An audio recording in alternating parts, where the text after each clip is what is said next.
Ito mga idol, ang sinasabi ko mga idol,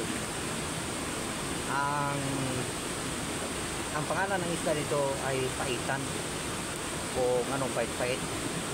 Ito yung isa sa pinakamahal na isda doon sa bandang Indonesia mga idol. Ito siya, oh, pait-pait.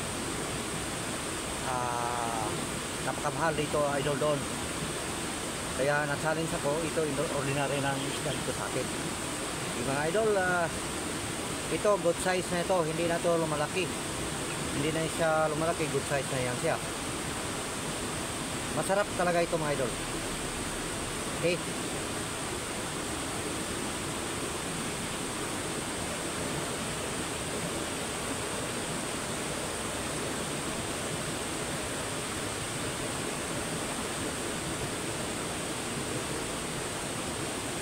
so maliliit mga idol. Yan, masarap ito mga idol pag malaki yan. Masarap na isda na yan mga idol. Pero sa liit niya mga idol, pakawalan natin yan. Basta nakita na nyo mga idol ang isa sa pinakamahal na isda sa bansang Indonesia. Yan mga idol. Common lang itong isda sa atin, basta natin.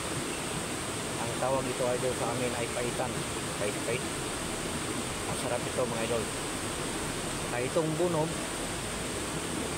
maliliit masyado, dumidili pa ito mga idol. Pakawalan na.